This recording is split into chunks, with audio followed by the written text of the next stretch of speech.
Hi friends, welcome back to my YouTube channel Deepika K Gowda YouTube channel. ಎಲ್ಲರೂ ಹೇಗಿದ್ದೀರಾ? I hope ಎಲ್ಲರೂ ಚೆನ್ನಾಗಿದ್ದೀರಾ ಅಂತ ಭಾವಿಸ್ತೀನಿ. ನಾನು ಕೂಡ ಚೆನ್ನಾಗಿದ್ದೀನಿ. ನಾವಿವತ್ತು ಎಲ್ಲಿಗೆ ಬಂದಿದ್ದೀವಪ್ಪ ಅಂದರೆ ಜನ್ನಾಪುರಕ್ಕೆ ಬಂದಿದ್ದೀವಿ. ಇದು ಭದ್ರಾವತಿನಲ್ಲಿರೋ ಜನ್ನಾಪುರ. ಅಂದರೆ ನಮಗೆ ತುಂಬ ಅಟ್ಯಾಚ್ ಆಗಿತ್ತಂದರೆ ನಮ್ಮ ಮದುವೆ ಮುಂಚೆ ನನ್ನ ಕಾಲೇಜ್ ಡೇಸಲ್ಲೆಲ್ಲ PUC ಓದಬೇಕಾದ್ರೆ ಹಾಗೆ ಡಿಗ್ರಿ ಓದಬೇಕಾದ್ರೆ ಇದೇ ರೋಡ್ಗಳಲ್ಲೇ ಜಾಸ್ತಿ ಓಡಾಡ್ತಾ ಇದ್ದಿದ್ದು ನಾವು. ತುಂಬ ಅಟ್ಯಾಚಡ್ ಆಗಿದ್ದಿದ್ದು ರೋಡ್ ಇದು. ಸೊ ಅಲ್ಲಿಗೆ ಆ ಊರಿಗೆ ಬಂದಿದ್ದೀವಿ. ಹಾಗೆ ಇದು ತೋರಿಸ್ತಿದ್ದೀನಿ ನೋಡಿ, ಇದು ಮಹಾಗಣಪತಿ ದೇವಸ್ಥಾನ. ಇದು ಜನ್ನಾಪುರದಲ್ಲೇ ಇರೋದು. ಸೊ ನನ್ನ ಮದುವೆ ಆಗಿದ್ದು ಇಲ್ಲೇ. ಇದು ದೇವಸ್ಥಾನ. ಹಾಗೆ ಅದ್ರ ಮುಂದೆ ರೈಟ್ ಸೈಡಲ್ಲಿ ಚೌಟ್ರಿ ಇರೋದು. ನಮ್ಮ ಮದುವೆ ಆಗಿದ್ದು ಇಲ್ಲೇ ಫ್ರೆಂಡ್ಸ್. ಹಾಗೆ ಮುಂದೆ ತೋರಿಸ್ತೀನಿ ನೋಡಿ ಚೌಟ್ರಿನೂ ಕೂಡ. ಇದು ಗಣಪತಿ ಚೌಟ್ರಿ ಅಂತೇಳಿ. ಇದು ನಮಗೆ ಹತ್ರ ಆಗುತ್ತೆ. ನಮ್ಮ ಅಪ್ಪವ್ರ ಮನೆ ಇರೋ ಏರಿಯಾನು ಈ ಏರಿಯಾಗೂ ತುಂಬಾ ಹತ್ರ ಆಗುತ್ತೆ. ಅಂದರೆ ನಡ್ಕೊಂಡೇ ಓಡಾಡ್ಬೋದು, ಅಷ್ಟು ಹತ್ರ ಇದೆ. ಸೊ ಇದೇನಪ್ಪ ಅಂತಂದರೆ ನಾವು ಅವಾಗ ಕಾಲೇಜು ಹೋಗೋ ಟೈಮ್ನಲ್ಲಿ, ಕಾಲೇಜಿಂದ ಬರೋ ಟೈಮ್ಗಳಲ್ಲಿ ನಾವಿಲ್ಲಿ ಆ್ಯಕ್ಚುಲಿ ಗೋಬಿ ಅಂಗಡಿ ಇತ್ತು. ಗೋಬಿ ಅಂಗಡಿ ಅಂದರೆ ಈಗ ಮೋಸ್ಟ್ಲಿ ತೆಗ್ದಿಲ್ಲ ಅನ್ಕೋತೀನಿ. ಸಂಜೆ ಹೊತ್ತು ತೆಗ್ದಿರ್ತಾರೆ ಅವರು. ನಾವು ಸಂಜೆ ಟೈಮು ಇಲ್ಲಿ ಗೋಬಿ ಪಾರ್ಟಿ ಮಾಡ್ತಾಯಿದ್ವಿ. ಹಾಗೆ ಇವತ್ತು ಸ್ವಲ್ಪ ನನ್ನ ಫಿಶ್ ಟ್ಯಾಂಕಿಗೆ ಫಿಶ್ಗಳು ಬೇಕಾಗಿತ್ತು. ಸೊ ಹಂಗಾಗಿ ನಾನು ಇವತ್ತು ಜನ್ನಾಪುರಕ್ಕೆ ಬಂದಿದ್ದೆ. ಟೌನಿಗೆ ಹೋಗೋಕ್ಕಾಗಲಿಲ್ಲ. ಟೌನಿಗೆ ಯಾಕೆ ಹೋಗಲಿಲ್ಲ ಅಂದರೆ ಅದು ಬಸ್ ಸ್ಟ್ಯಾಂಡಲ್ಲೇ ಸ್ಟಾಪ್ ಕೊಡ್ತಾರೆ, ರಂಗಪ್ಪ ಸರ್ಕಲೆಲ್ಲ ಹೋಗಲ್ಲ. ಹಂಗಾಗಿ ನಾನು ಟೌನಿಗೆ ಹೋಗಲಿಲ್ಲ, ಜನ್ನಾಪುರಕ್ಕೆ ಬಂದೆ. ಇಲ್ಲಿ ಜಯಶ್ರೀ ಸರ್ಕಲ್ ಅಂತೇಳಿ ಬರುತ್ತೆ ಭದ್ರಾವತಿನಲ್ಲಿ, ಅಲ್ಲಿ ಸ್ಟಾಪ್ ಕೊಡ್ತಾರೆ. ಸೊ ಅಲ್ಲಿಂದ ನಡ್ಕೊಂಬರ್ಬೋದು. ಹಂಗಾಗಿ ಅಲ್ಲಿಂದ ಇದು ನಾವು ರೆಗ್ಯುಲರಾಗಿ ಇಲ್ಲೇ ಫಿಶ್ ತೊಗೊಳ್ಳೋದು. ಯಾಕೆಂದರೆ ಇಲ್ಲಿ ಫಿಶ್ಶು ತುಂಬ ದಿವಸ ತನಕ ಇರ್ತವೆ. ಅಂದರೆ ಆರೋಗ್ಯವಾಗಿರೋಂಥ ಫಿಶ್ಗಳು ಇಲ್ಲಿ ಇಟ್ಕೊಂಡಿರ್ತಾರೆ. ಸೊ ಹಂಗಾಗಿ ನಾವು ಇದೇ ಅಂಗಡಿಲೇ ಯಾವಾಗಲೂ ಫಿಶ್ ತೊಗೊಳ್ಳೋದು. ಅಂದರೆ ಅಕ್ವೇರಿಯಂ ಫಿಶ್ಗಳು ತುಂಬ ಚೆನ್ನಾಗಿದ್ದವು ಫಿಶ್ಗಳು ಈ ಅಂಗಡಿನಲ್ಲಿ. ವಿಡಿಯೋದಲ್ಲಿ ಹಾಕಿದ್ದೆ, ಪಾಪ ಅದು ಹೊಸ ಅಂಗಡಿ ಆಗಿತ್ತು. ಸೊ ಹಂಗಾಗಿ ಅಲ್ಲಿ ಫಿಶ್ಗಳೆಲ್ಲ ಕಮ್ಮಿ ಇತ್ತು. ಈ ಅಂಗಡಿನಲ್ಲಿ ಫಿಶ್ ಟ್ಯಾಂಕಿಗೆ ಏನು ಬೇಕೋ ಆಕ್ಸೆಸರೀಸು, ಫಿಶ್ ಟ್ಯಾಂಕ್ ಸೆಟಪ್ಪಿಗೆ ಏನೇನು ಬೇಕು ಎಲ್ಲ ಕೂಡ ಈ ಅಂಗಡಿನಲ್ಲಿ ಸಿಗುತ್ತೆ. ಸೊ ಹಂಗಾಗಿ ನಾನು ಆಲ್ಮೋಸ್ಟ್ ಇಲ್ಲೇ ಬರೋದು ಫಿಶ್ ಎಲ್ಲ ತೊಗೊಳೋದಕ್ಕೆ. ನೋಡಿ ಒಳ್ಳೊಳ್ಳೆ ಫಿಶ್ಗಳಿದೆ. ನನ್ನ ಮಗ ಇದು ತಗೋ ಅಂತಿದ್ದ. ಬಟ್ ಎಲ್ಲನೂ ತೊಗೊಳಕ್ಕೆ ಬರೋಲ್ಲ ಫ್ರೆಂಡ್ಸ್. ಯಾಕೆಂದರೆ ಅವು ತೀರಾ ಫಿಶ್ಗಳ ಬಗ್ಗೆ ಗೊತ್ತಿರೋ ಅಂಥವ್ರು ಬೇಕಾದ್ರೆ ಇಟ್ಕೋಬೋದು. ನಮ್ಗಳಿಗೆ ಅಷ್ಟೊಂದು ಗೊತ್ತಿಲ್ಲ. ಸೊ ಹಂಗಾಗಿ ಶಾರ್ಕ್ ಆದರೆ ಸ್ವಲ್ಪ ಆರ್ಟ್ ಫಿಶ್ಶು, ಮೋಟ್ರಿಲ್ಲ ಅಂದರೂ ನಡೆಯುತ್ತೆ. ನಾವು ಯಾವಾಗಲೂ ಮೋಟ್ರ್ ಹಾಕೋಕ್ಕೆ ಹೋಗಲ್ಲ. ಸೊ ಹಂಗಾಗಿ ಇದೆ, ಮೋಟ್ರಿದೆ ಬಟ್ ಹಾಕಲ್ಲ. ಹಿಂಗೆ ಯಾವಾಗಲಾದ್ರೂ ಫಿಶ್ ಟ್ಯಾಂಕ್ ಕ್ಲೀನ್ ಮಾಡಿದಾಗ ಮಾತ್ರ ಹಾಕೊತೀನಿ ಅಷ್ಟೇ. ಅಲ್ಲಿ ಬ್ಲ್ಯಾಕ್ ಇರಲಿಲ್ಲ, ಸೊ ವೈಟೇ ಇದ್ದಿದ್ದು. ಹಂಗಾಗಿ ವೈಟೇ ಕೊಡಿ ಅಂತೇಳಿ ಅದ್ರ ಜೊತೆಗೆ ಆಗುತ್ತೆ ಬ್ಲ್ಯಾಕ್ ಫಿಶ್ ಜೊತೆಗೆ ಅಂತೇಳಿ 2 ಇದು ವೈಟ್ ಫಿಶ್, ಶಾರ್ಕ್ ಫಿಶ್ ತೊಗೊಂಡೆ. ಅವರು ಜೊತೆಗೆ 80 ರೂಪಾಯಿ ಏನೋ ಹೇಳಿದ್ರು. ಸೊ ಇನ್ನೇನು ಮಾಡೋದು ಇರಲಿ ಅಂದ್ಬಿಟ್ಟು 2 ತೊಗೊಂಡು ಬಂದೆ. ಫಿಶ್ಗಳು ಮಾತ್ರ ತುಂಬ ಚೆನ್ನಾಗಿತ್ತು. ಹತ್ರದಲ್ಲಿ ಈ ಭದ್ರಾವತಿ ಸರೌಂಡಿಂಗಲ್ಲಿ ಯಾರು ಇದ್ದರೆ ಬೇಕಾದರೆ ಈ ಅಂಗಡಿ ವಿಸಿಟ್ ಮಾಡಿ. ಒಳ್ಳೊಳ್ಳೆ ಫಿಶ್ಗಳು ಸಿಗುತ್ತೆ. ಹಾಗೆ ಫಿಶ್ ಟ್ಯಾಂಕ್ ಆಕ್ಸೆಸರೀಸ್ ಕೂಡ ಸಿಗ್ತವೆ ಇಲ್ಲಿ. ಹಾಗೆ ಇಲ್ಲೆಲ್ಲ ಮುಗಿಸ್ಕೊಂಡು ಬಿಲ್ ಕೂಡ ಕೊಟ್ಬಿಟ್ಟು ಸ್ವಲ್ಪ ಅಲ್ಲಿಂದ ಹೊರಟೆ. ಹಾಗೆ ಫಿಶ್ ತೊಗೊಂಡಿದ್ನಲ್ಲ ಅದೇ ಅಂಗಡಿ ನಿಯರಲ್ಲೇ ವಾಚ್ ಅಂಗಡಿ ಕೂಡ ಇತ್ತು. ಸ್ವಲ್ಪ ನಂದು ವಾಚ್ ಕೂಡ ಶೆಲ್ ಡೌನ್ ಆಗಿ ನಿಂತೋಗಿರೋ ವಾಚು ಮನೇಲಿ ಇಟ್ಕೋಬಾರ್ದು ಅಂತೇಳಿ, ಹೇಗೂ ಬಂದಿದ್ನಲ್ಲ ಅಂತೇಳಿ ವಾಚಿನ ಶೆಲ್ ಹಾಕಿಸ್ಕೊತಾ ಇದ್ದೆ. ಈ ವಾಚು ಸುಮಾರು 10 ವರ್ಷ ಆಯಿತು ಫ್ರೆಂಡ್ಸ್ ನಾನು ತೊಗೊಂಡು. ನನ್ನ ಮದುವೆ ಟೈಮಲ್ಲಿ ತೊಗೊಂಡಿದ್ದು ಸೊನಾಟಾ ಕಂಪ್ನಿ ವಾಚ್ ಇದು. ತುಂಬ ಚೆನ್ನಾಗಿ ಬಾಳಿಕೆ ಬರ್ತಾ ಇದೆ. ಈಗ ಅದೇ ವಾಚು 10,000 ಆಗುತ್ತೆ ಅಂತ ಅವರೇ ಹಂಗೆ ಅಂತ ಇದ್ರು. ನನಗೆ ಅದು ಗೊತ್ತಿಲ್ಲ, ಅವ್ರು ಹೇಳಿದ್ದೀನಿ ಅಷ್ಟೇ ಅಂತ ಇದ್ರು. ಸೊ ವಾಚ್ ಮಾತ್ರ ತುಂಬ ಚೆನ್ನಾಗಿತ್ತು. ಹಂಗಾಗಿ ನಿಂತಿರೋದು ಇಡಬಾರ್ದಲ್ಲ ಅಂತೇಳಿ ಹಾಕಿಸ್ತಾ ಇದ್ದೆ. ಅವ್ರ ಶೆಲ್ಲು 100 ರೂಪಾಯಿ ಅಂತ ಹೇಳಿದರು. 100 ರೂಪಾಯಿ ಅಂತೇಳಿ ಹಾಕಿಸ್ಕೊಂಡೆ. ಸೊ ಹಾಕಿಸ್ಕೊಂಡು ಮನೆಗೆ ಬಂದು ನಮ್ಮ ಯಜಮಾನ್ರಿಗೆ ಫೋನ್ ಮಾಡಿದ್ರೆ 100 ರೂಪಾಯಿ ಶೆಲ್ಲು 70 ರೂಪಾಯಿ ಲಾಸ್ ಮಾಡ್ಕೊಂಡಲ್ಲಮ್ಮ, ಎಲ್ಲೋದ್ರೂ 30 ರೂಪಾಯಿಗೆ ಶೆಲ್ ಹಾಕ್ತಾರೆ, ಅವ್ರು ಯಾರೋ 100 ರೂಪಾಯಿ ಇಸ್ಕೊಂಡು ನಿನಗೆ 70 ರೂಪಾಯಿ ಲಾಸ್ ಮಾಡೋರೆ ಅಂತ ಬೈತಾಯಿದ್ರು. ಸೊ ಹೋಗ್ಲಿ ಬಿಡೋದು, ಸೊನಾಟಾ ಕಂಪ್ನಿ ಇದೆ, ಒಳ್ಳೆ ಶೆಲ್ಲು ಕಣಮ್ಮ ಅಂತೇಳಿ ಹಾಕ್ತಾಯಿದ್ರು ಕಣ್ರಿ. ಇನ್ನೇನು ಒಳ್ಳೆ ಕಂಪ್ನಿ ಇದೆ ಆದರೆ ಚೆನ್ನಾಗಿ ಬಾಳಿಕೆ ಬರುತ್ತೆ ಬಿಡು ಅಂತೇಳಿ ನಾನು ಹಾಕಿಸ್ಬಿಟ್ಟೆ. ನನಗೇನು ಗೊತ್ತು, ನಂಗೆ ಗೊತ್ತಾಗಿರಲಿಲ್ಲ, ನಾನು ಯಾವತ್ತೂ ಹಾಕ್ಸಿರ್ಲಿಲ್ಲ. ಆ್ಯಕ್ಚುಲಿ ನಮ್ಮ ಯಜಮಾನ್ರೆ ಹೋಗಿ ಯಾವಾಗಲಾದ್ರೂ ಶೆಲ್ ಹಾಕಿಸ್ಕೊಂಬರ್ತಿದ್ರು. ಸೊ ಹಾಕಿಸ್ಕೊಂಡು ಅಲ್ಲಿಂದ ಹೊರಟೆ. ಸೊ ಇದು ಬೇಕ್ರಿ, ನಾವು ಕಾಲೇಜ್ ಟೈಮಲ್ಲಿ ಪಾರ್ಟಿ ಮಾಡ್ತಾ ಇದ್ದಿದ್ದು ಬೇಕ್ರಿ ಫ್ರೆಂಡ್ಸ್ ಇದು. ನನ್ನ ಮಗ ಏನೋ ಕೇಳ್ದ, ಅವನಿಗೆ ಕೊಡಿಸ್ಕೊಂಡು ಅಲ್ಲಿಂದ ಓಕೆ ಫ್ರೆಂಡ್ಸ್, ಅಲ್ಲಿಂದ ಬಂದಮೇಲೆ ಅವರು ಆ್ಯಕ್ಚುಲಿ ನಾವು ಹೋಗಿದ್ದು ಜನಪುರಕ್ಕೆ. ಸೊ ಅಲ್ಲಿಂದ ಬಂದಮೇಲೆ ಫಿಶ್ಶು ½ ನೀವು ಹೋಗಬೇಕು, ಅಲ್ಲಿ ಇಲ್ಲಿ ಹೋಗೋದಾದರೆ ಲೇಟ್ ಆಗುತ್ತೆ ಫಿಶ್ಗೆ ಅಂದರು. ಸೊ ಅಲ್ಲಿಂದ ಬರ್ತಿದ್ದಂಗೆ ಬಾಗಿಲು ತೆಗೆದ್ಬಿಟ್ಟು ಕೂತ್ಕೊಳ್ದಂಗೆ ಈಗ ಫಿಶ್ ಟ್ಯಾಂಕ್ ಸ್ವಲ್ಪ ಕ್ಲೀನ್ ಮಾಡೋದಿತ್ತು, ಅದೇ ನೀರಿಗೆ ಬಿಡೋಕ್ಕೆ ಬರಲ್ಲ. ಸೊ ಹಂಗಾಗಿ ಕ್ಲೀನ್ ಮಾಡ್ತಾಯಿದ್ದೀವಿ. ಅದರೊಳಗೆ ಒಂದೇ ಒಂದು ಫಿಶ್ ಇದೆ. ನನ್ನ ಮಗ ಕ್ಲೀನ್ ಮಾಡ್ತೀನಿ ಅಂತೇಳಿ ಅದರಲ್ಲೆಲ್ಲ ನೀರು ತೆಗಿತಾ ಇದ್ದಾನೆ. ಈಗ ಅದರಲ್ಲೆಲ್ಲ ಸ್ವಲ್ಪ ನೀರು ತಕ್ಕೊಂಡು ಆಮೇಲೆ ಫಿಶ್ನ ಹಿಡ್ಕೊಂಡ್ರೆ ಆಯಿತು, ಒಂದೇ ಇರೋದು. ಸೊ ಹಂಗಾಗಿ ಜೊತೆಗಿರಲಿ ಅಂತೇಳಿ 2 ತೊಗೊಬಂದೆ. ಸಾಕು ಸಾಕು ಮಗ, ಅಲ್ಲೇ ಬೇಡ ಕಣೋ ಅಂದರೂ ತೊಳಿತೀನಿ ಅಂತ ಅವನೀಗ, ಅದಕ್ಕೆ ಅವನ ಕೈಲೇ ಮಾಡಿಸ್ತಾ ಇದ್ದೀನಿ ಫ್ರೆಂಡ್ಸ್. ಅದರಲ್ಲಿ ಸ್ವಲ್ಪ ತುಂಬ್ಕೊ ನೀರು. ಸಾಕು ಸಾಕು ಸಾಕು, ಜಾಸ್ತಿ ಆಯಿತು ಮಗ, ಮೀನು ಆರ್ಬಿಡುತ್ತೆ. ಸ್ವಲ್ಪ ಸಾಕು. ಅವನ ಕೈಲಿ ಯಾವಾಗಲೂ ತೊಳ್ಸಲ್ಲ ಫ್ರೆಂಡ್ಸ್, ನಾನೇ ತೊಳೆಯೋದು. ಇವತ್ತು ರಜೆ ಇತ್ತಲ್ಲ, ಹಂಗಾಗಿ ತೊಳಿತೀನಿ ಅಂತ ಮಾಡ್ತಿದ್ದಾನೆ. ನನಗೆ ಭಯ ಏನಾದರೂ ಬೀಳಿಸ್ಬಿಟ್ಟು ಏನಾದ್ರು ಮಾಡಿಬಿಡ್ತಾನೆ ಅಂತ.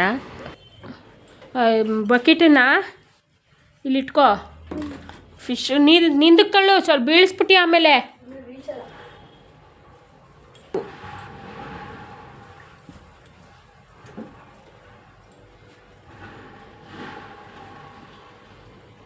ಹಂಗೆ ಹಂಗೆ ಮೆಲ್ಲಿಗೆ ಮೆಲ್ಲಿಗೆ, ನೋವು ಮಾಡಬೇಡ ಜಾಸ್ತಿ, ಸುಸ್ತಾಗ್ಬಿಡುತ್ತೆ ಮೀನು.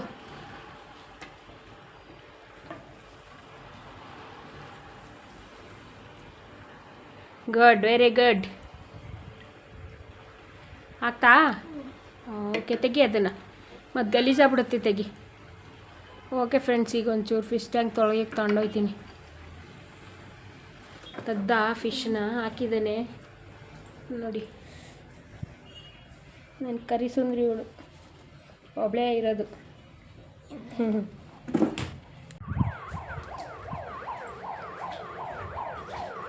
ಟ್ಯಾಂಕೆಲ್ಲ ಎತ್ತಕ್ಕಾಗಲ್ಲ ಫ್ರೆಂಡ್ಸ್ ಪಾಪ ಅವನಿಗೆ.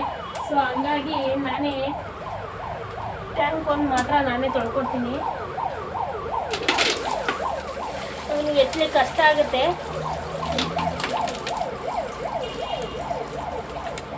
ಮೊದಲು ಇದರೊಳಗಿರೋ ಸ್ಟೋನ್ ಇದಕ್ಕೆ ಅಂತಲೇ ಒಂದ್ರಿ ಇಟ್ಕೊಂಡಿದ್ದೀನಿ. ನಾನೇ ಒಂದ್ರಿ ಜಾಸ್ತಿ ಕೆಲಸ ಮಾಡಲ್ಲ, ಅದಕ್ಕೋಸ್ಕರ ಅಂತಲೇ ಒಂದ್ರಿ, ಅದಕ್ಕೆ ಮೀನು ಫಿಶ್ ಟ್ಯಾಂಕಿಗೋಸ್ಕರನೇ ಒಂದ್ರಿ ಇಟ್ಬಿಟ್ಟಿದ್ದೀನಿ. ಅದು ಸಿಂಗಲ್ ಇತ್ತು, ಪದೇ ಪದೇ ಫಿಶ್ ಟ್ಯಾಂಕ್ನ ತೊಳೆಯಂಗಿಲ್ಲ ಫ್ರೆಂಡ್ಸ್. ಇದನ್ನು 1 ತಿಂಗಳು 1.5 ತಿಂಗಳು ಹಂಗೆ ಆ ರೀತಿಯೇ ತೊಳಿಬೇಕು, ಪದೇ ಪದೇ ತೊಳೆಯಂಗಿಲ್ಲ. ಪದೇ ಪದೇ ತೊಳೆದ್ರೆ ಮೀನು ಸುಸ್ತಾಗ್ಬಿಡ್ತವೆ, ಕೆಲವೊಂದು ಟೈಮ್ ಮೀನು ಸತ್ತೋಗ್ಬಿಡ್ತವೆ. ಸೊ ಹಂಗಾಗಿ ತೊಳಿತೀಯ. ನಾನೇನು ಬೇರೆ ಏನು ಐಟಮ್ ಹಾಕಲ್ಲ ಫ್ರೆಂಡ್ಸ್, ಸೋಪು ಗಿಪ್ಪು ಏನು ಹಾಕೋಂಗಿಲ್ಲ. ಸೊ ಇದು ರಂಗೋಲಿ ಪುಡಿ ಹಾಕಿ ನೀಟಾಗಿ ಗಲೀಜೆಲ್ಲ ತಿಕ್ಬಿಟ್ರೆ ಫಿಶ್ ಟ್ಯಾಂಕ್ ಏನಾಗುತ್ತೆ. ಈ ರೀತಿ ನೀಟಾಗಿ ರಂಗೋಲಿ ಪುಡಿ ಹಾಕ್ಕೊಂಡು ಒಂದು ಸ್ಕ್ರಬ್ಬರಲ್ಲಿ ಹೀಗೆ ಸ್ವೈಪ್ ಮಾಡಿಕೊಂಡ್ರೆ, ಸ್ಕ್ರಬ್ ಮಾಡಿಕೊಂಡ್ರೆ ಸ್ಕ್ರಬ್ಬರಲ್ಲಿ ನೀಟಾಗಿ ಕ್ಲೀನ್ ಆಗುತ್ತೆ. ನನ್ನ ಮಗ ದೊಡ್ಡವನಾಗೋವರೆಗೂ ಅಷ್ಟೇ, ಆಮೇಲೆ ನನ್ನ ಮಗನೇ ತೊಳ್ಕೊತಾನೆ. ಈಗ ಅವೆಲ್ಲ ಎತ್ತಕ್ಕಾಗಲ್ಲ ಪಾಪ ಅವನಿಗೆ. ಹಾಗಾಗಿ ನಾನೇ ತೊಳಿತೀನಿ. ಅಂದರೆ ಈಗ ಅವನಿಗೆ ಕೊಡೋದು ಅಲ್ಲ, ಅವ್ನು ಸ್ವಲ್ಪ ಒರಟು ಜಾಸ್ತಿ. ಇವೆಲ್ಲ ಸ್ಮೂತಾಗಿ ಹ್ಯಾಂಡ್ಲ್ ಮಾಡಬೇಕು. ಹಂಗಾಗಿ ನಾನೇ ತೊಳೆದ್ಬಿಡ್ತೀನಿ.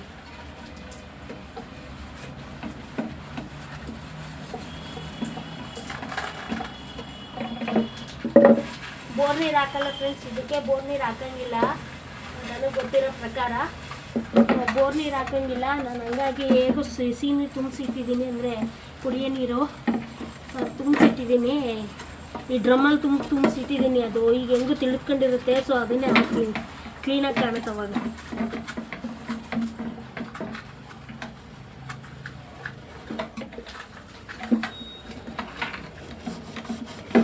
ಓಕೆ, ಪೂರ್ತಿ ಎಲ್ಲ ತೊಳೆದಾದ್ಮೇಲೆ ಸಿಗ್ತೀನಿ. ಹಾಕು.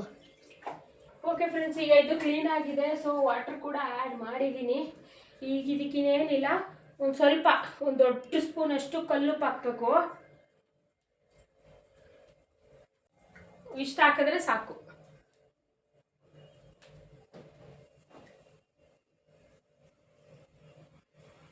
ಓಕೆ, ಓಕೆ, ಈಗ ಫಿಶ್ ಬಿಟ್ಬಿಡೋಣ ಇದಕ್ಕೆ.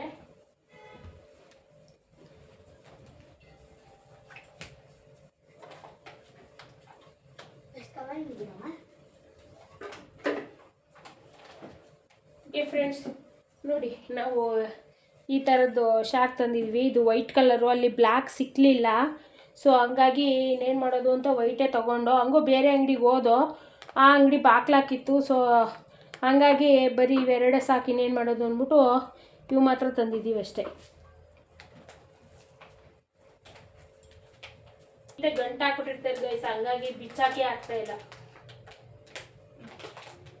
ರಬ್ಬರಲ್ಲೇ ನೀಟಾಗಿ ಗಂಟು ಹಾಕ್ಬಿಟ್ಟು ನಾಟ್ ಮಾಡಿಬಿಟ್ಟಿರ್ತಾರೆ ಅವರು.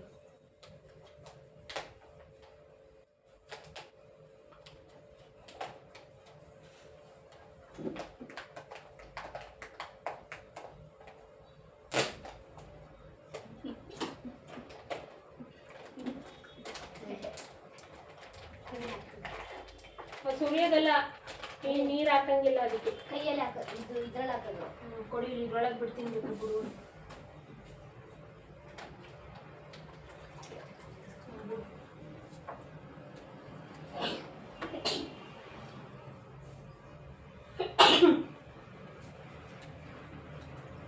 ನೀಟಾಗಿ ಬಿಡು, ಆಡ್ಬಿಡ್ತಾವೆ, ಹುಷಾರು.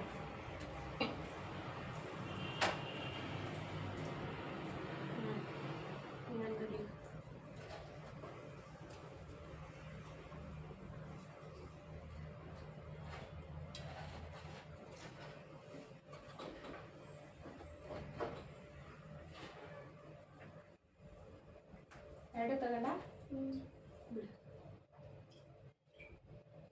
ಬಿಡು. ಹಾಂ, ಗುಡ್. ನೀರು ತನಕ ಆಚೆ ಹೋಯ್ದುಬಿಡು. ಸಣ್ಣದಾಯ್ತಲ್ವಾ ಅಂತ ಅಂತವನೇ, ಅವೇ ಬೆಳೀತವೆ, ದೊಡ್ಡದಾಯ್ತವೆ ಅಂತೇಳಿ ಅದು ಕವರ್ ಮಾಡಿಬಿಟ್ಟು ನೆಕ್ಸ್ಟ್ ಅದಕ್ಕೆ ಈಗ ಫಿಶ್ ಟ್ಯಾಂಕ್ ತೊಳೆದಾಗ ಅದು ಮೋಟ್ರ್ ಆನ್ ಮಾಡ್ಬೇಕು ಫ್ರೆಂಡ್ಸ್. ಅವತ್ತೊಂದಿನ ಪೂರ್ತಿ ಮೋಟ್ರ್ ಆನಲ್ಲೇ ಇರಬೇಕು, ಯಾಕಂದರೆ ಮೀನು ಸುಸ್ತಾಗಿರುತ್ತೆ. ಸೊ ನಾವು ಅದು ಎತ್ತಿ ಇಳಿಸಿ ಹಾಕಿ ಮಾಡಿರ್ತೀವ, ಸೊ ಹಂಗಾಗಿ ಸುಸ್ತಾಗಿರುತ್ತೆ. ಸೊ ಹಂಗಾಗಿ ಮೋಟ್ರು ಒಂದಿನ ಎಲ್ಲ ಓಡಲೇಬೇಕು. ಓಕೆ ಫ್ರೆಂಡ್ಸ್, ನೋಡಿ ಈಗ ನನ್ನ ಮೀನು ಪಾಪ ಸಿಂಗಲ್ಲಾಗಿತ್ತು, ಅದು ಸಿಕ್ಕಿದ್ದು ಈ ಸೈಜೇ. ಸೊ ಹಂಗಾಗಿ ಈ ಸೈಜೇ ತೊಗೊಬಂದೆ. ಸಿಂಗಲ್ಲಾಗಿತ್ತು, ಬೋರ್ ಆಗ್ತಿತ್ತೇನೋ ಪಾಪ ಅದಕ್ಕೂ. ಹಾಗಾಗಿ ಅದ್ರ ಜೊತೆಗೆ ಇಲ್ಲಿ ನಾವೇ ಆದರೂ ಒಬ್ಬೊಬ್ಬರೇ ಇದ್ದಾಗ ಎಷ್ಟು ಬೋರ್ ಆಗುತ್ತೆ. ಈಗ ನನಗೆ ಆದರೂ ಅಷ್ಟೇ, ನನ್ನ ಮಗ ಇರೋದಕ್ಕೆ ಬೇಜಾರು ಅನಿಸಲ್ಲ. ಅವನು ಸ್ಕೂಲ್ಗೆ ಏನಾದ್ರು ಹೋದ ಅಂದರೆ ಎಲ್ಲರೂ ಕಳಿಸಿದ್ರೆ ಬೋರ್ ಆಗುತ್ತೆ.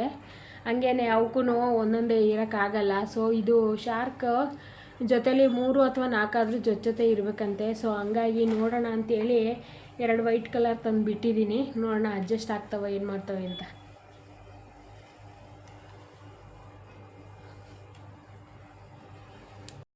ಓಕೆ ಫ್ರೆಂಡ್ಸ್, ಇದಾಗಿತ್ತು ಇವತ್ತಿನ ವಿಡಿಯೋ. ನಿಮಗೆ ಈ ವಿಡಿಯೋ ಇಷ್ಟ ಆದರೆ ಮರೀದೆ ಲೈಕ್ ಮಾಡಿ, ಹಾಗೆ ನಿಮ್ಮ ಫ್ರೆಂಡ್ಸ್ ಆ್ಯಂಡ್ ಫ್ಯಾಮಿಲಿಗೆ ಶೇರ್ ಮಾಡಿ.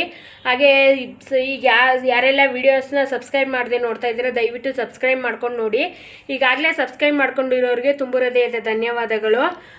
Thanks for watching. ಸಿಗೋಣ ನೆಕ್ಸ್ಟ್ ವಿಡಿಯೋದಲ್ಲಿ. Love you all, take care, bye.